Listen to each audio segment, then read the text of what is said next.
This is Group U2 for Lab 9. For question number 1, we were asked to calculate present value of a temporary bridge. And so for part A, calculate the cost and the benefit, assuming you accrued benefits at the end of each of the 3 years. And so the net benefit, present value of net benefits was $47,875. For part B, you assume benefits realized at the beginning of each of the 3 years. And so that would have been $31,275. For part C, the benefits realized in the middle of each of the 3 years. So the net benefit, present value of the net benefit of that would be $31,375. And the net benefits, assuming that half are realized at the beginning of the year and half at the end, the net present value of the net benefits of that would be $31,536. And so the temporary bridge does pass the net benefits test, so you should build a temporary bridge. For number 2, I used the spreadsheet, and assuming value of medical benefits increase at the same rate of inflation, the present value of the net benefits is negative $12,406. The company should not purchase the furniture if you're assuming that. And for part B, assuming the value of medical benefits increase at 6% per annum, the present value of the net benefits of that would be $4,813. So if the company should purchase the furniture now, it depends on if you use the different inflation rate. So I said the company should purchase the furniture and use the different rate. Question 3 is asking us to compare 2 different plans on how a town's recreation department can use a piece of land.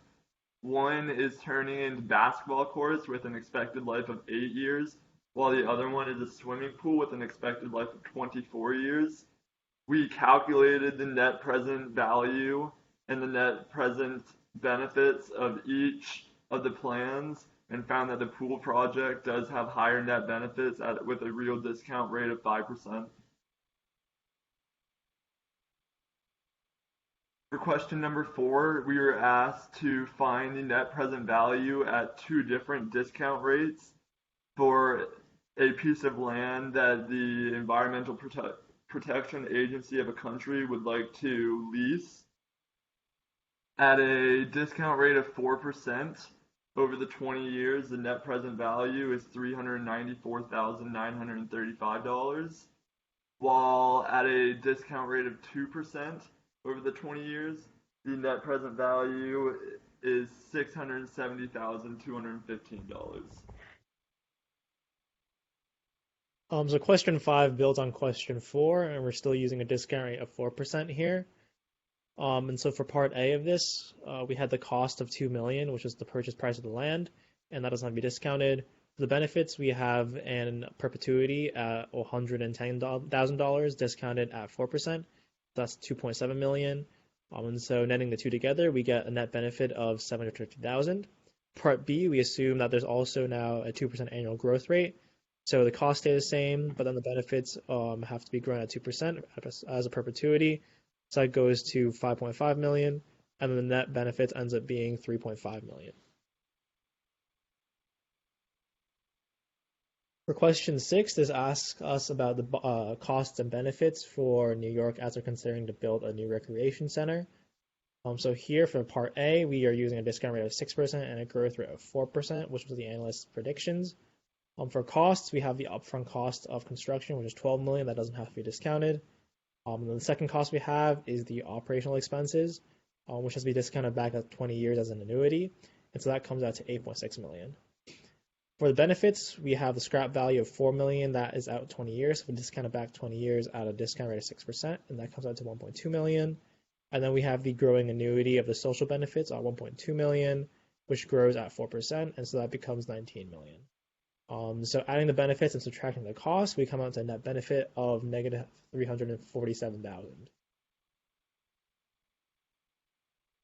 For part B of this, we were asked to look at the sensitivity analysis for the ranges that the analyst gave.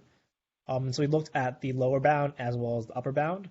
For the lower bound here, we used the highest discount rate of 7% and the lowest growth rate of 1%. And then we use the same exact formulas as we did in Part A. And putting those percentages into the different rates, we got a new net benefit of negative 5.2 million as the lower bound. For the upper bound, we used the lowest discount rate of 5% and the highest growth rate of 6%. And once again, using the same formulas, we got a new net benefit upper bound of 5.2 million.